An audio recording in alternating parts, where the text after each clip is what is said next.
Olivier Schubelblin, alors on est là à la clôture de la Biennale d'art sculpture sur bois 2016 ici à Condrieu. Qu'est-ce qui a fait que le jury, qui était composé d'une dizaine de personnes, a choisi cette sculpture de l'artiste polono-française Dominika Krieggraber? Eh bien, d'abord, il faut dire que nous avions 6 œuvres qui étaient très très difficiles à partager. D'abord parce qu'elles étaient toutes différentes et qu'elles étaient magnifiquement exécutées. Ayant eu l'occasion de participer au jury de sélection avant la Biennale, on avait sélectionné sur maquette et la question c'était, en œuvre monumentale, est-ce que la maquette va être reproduite mieux, moins bien?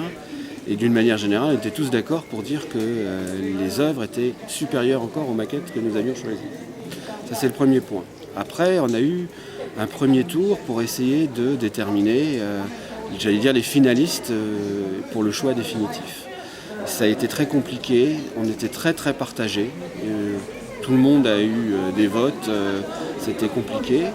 Il y en avait peut-être 3 qui sortaient un petit peu, et un peu plus de votes. Et c'est sur ces 3-là que nous avons dû trouver le vainqueur de cette biennale. Alors qu'est-ce qu'il a emporté? C'est la sculpture, c'est la structure de la sculpture, c'est ce qu'elle représente. Qu'est-ce qui a été déterminant? Alors il y a eu, comme les avis étaient partagés, il y a eu effectivement une réflexion qui s'est engagée entre tous les membres du jury pour essayer de comprendre finalement qu'est-ce qui faisait qu'une œuvre était peut-être pas plus intéressante, mais qui avait un petit plus qui permettait de départager. Nous étions tous d'accord pour dire qu'elles étaient très magnifiquement exécutées.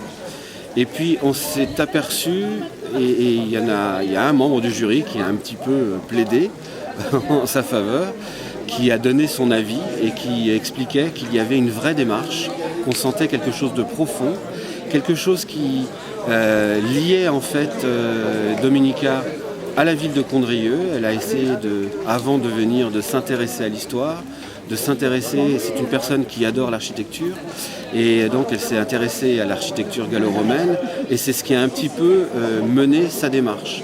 Et on s'est aperçu qu'il y avait une vraie conception de cette œuvre, qu'il y avait quelque chose qui était autre qu'un superbe geste de sculpteur et qui apportait vraisemblablement ce petit plus. Dernière petite question, faire en 6 jours à partir d'une bille de bois de peuplier des œuvres de cette nature-là, ça vous semble un tour de force? Ah, complètement. D'abord en plus, il faut simplement rappeler ce que disait Michel Rémy Bèze, qui est le responsable artistique de cette biennale, c'est qu'un certain nombre des sculpteurs qui étaient là aujourd'hui n'ont pas forcément l'habitude de sculpter du bois, mais d'autres matières. Et c'était déjà une performance pour eux, parce qu'il a fallu qu'ils adaptent leur technique.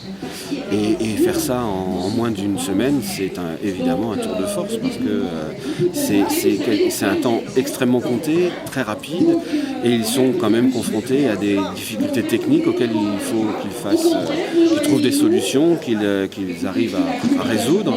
Et puis on voit qu'effectivement, en moins de 6 jours, puisque c'est même moins de 6 jours, ils sont arrivés à réaliser ce qu'ils avaient envisagé.